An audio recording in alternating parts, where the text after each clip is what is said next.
Oi turma, chegamos ao nosso 10º dia do nosso desafio e a aula de hoje é muito importante porque vamos abordar as proteínas. As proteínas dentro da dieta cetogênica é um assunto muito debatido e que causa uma certa confusão às vezes nas pessoas. Mas por que, Claudinha?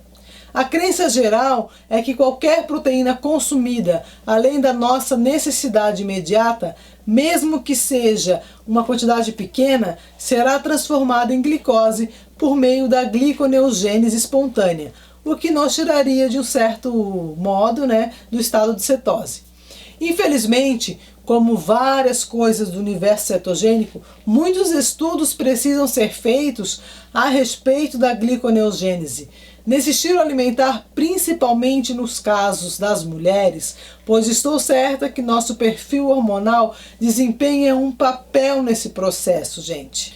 Mesmo assim, eu vou tentar dar um panorama dos prós e dos contras das proteínas na dieta cetogênica para que você possa fazer uma escolha consciente. A gliconeogênese é um processo que produz glicose a partir de outras fontes de carboidrato.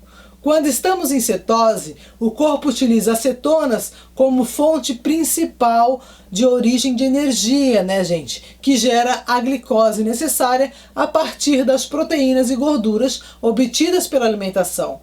Desde que você consuma proteínas em quantidade suficiente, o organismo não usa a reserva armazenada dos músculos durante a gliconeogênese.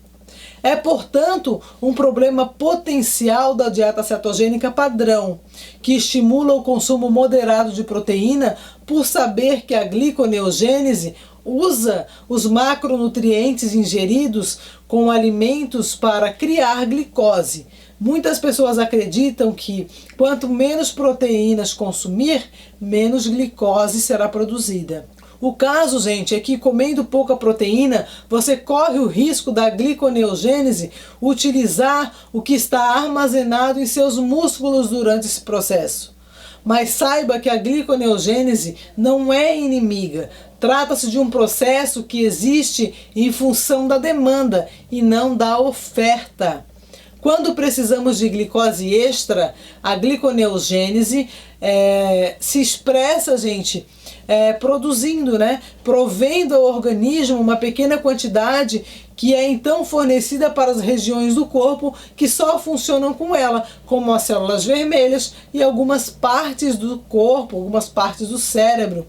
Não há necessidade de glicose extra. A gliconeogênese não vai converter espontaneamente a proteína em glicose, resultando uma taxa glicêmica ridiculamente alta, pessoal. A gliconeogênese é usada para manter um controle rígido da taxa glicêmica por meio de um hormônio chamado glucagon.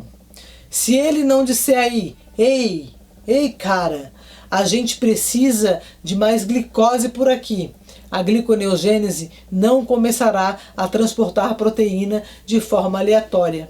Por outro lado, o consumo de proteína estimula o glucagon.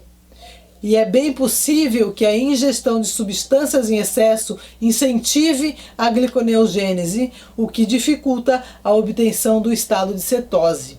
Em casos assim, eu gosto de pensar que tudo se resolve com equilíbrio. Comer muita proteína não funciona caso você queira entrar em cetose de maneira mais fácil, de maneira mais rápida. Mas consumir pouco também não é bom. Independente de como as coisas funcionem ao nível celular, o mais importante é ouvir o seu corpo. Pode ser que você precise de mais proteína em algumas situações, quando se recuperar de uma cirurgia, por exemplo, ou em períodos de estresse, ou se tiver algum sintoma como dores nas articulações, ou até mesmo se estiver com sono comprometido. Tá. Ok, Claudinha, a aula tá ótima, mas afinal, como equilibrar esse consumo de proteína? Gente, infelizmente não existe uma fórmula mágica para descobrir o equilíbrio entre muita ou pouca proteína. mas acho que uma boa regra geral é pelo menos a gente obter ali de 20 a 35% do seu consumo calórico a partir delas, tá? Quase todas as mulheres possuem taxa baixa de proteína. Isso acontece principalmente por interpretarem de modo errôneo que se fala a respeito da adaptação à gordura. É a lógica do menos é mais, que funciona assim, gente. Se preciso comer pouca proteína para me tornar adaptado à gordura, consumir menos ainda irá fazer com que eu me adapte ainda mais rápido. Porém, essa teoria está completamente errada, completamente furada. É muito provável que toda pessoa que abrace essa causa cetogênica passa por isso. Eu mesmo já passei, já caí na tentação aí de comer menos proteína do que deveria e não deu certo. A verdade é que precisamos dela, a gente precisa da proteína e o corpo não se adapta mais rapidamente se for privado de proteína, tá? Coma o tanto quanto possível, desde que isso não tenha impacto negativo em seus exames de sangue, que isso não interfere o seu nível de cetona no seu organismo. Então coma com moderação, coma na quantidade certa aí nessa faixa de 20 a 35%. Essa estratégia vale também para carboidratos, proteínas, para suplementos, para o que for. Se você fizer 3 refeições por dia, com um consumo equilibrado entre proteínas de origem animal e vegetal, provavelmente vai estar tudo certo, vai estar tudo bem.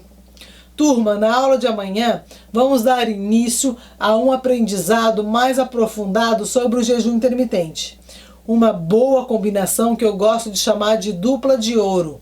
Amanhã eu quero você assistindo aqui essa aula. Não esqueça de deixar o like nesse vídeo. Essa aula de hoje foi muito importante. A aula de ontem também foi muito importante para vocês entenderem esse negócio de gliconeogênio, de glucagon, de cetona. Então são coisas aí que eu tento passar para vocês de uma forma mais fácil de entender, que eu acho que deu para entender bem. Deixa aqui nos comentários como é que tá sendo essa dieta aí na sua vida, hein? Como é que você tá se sentindo? Me conta. Beijo da Claudinha e até amanhã, às 7 horas da manhã, aqui no canal.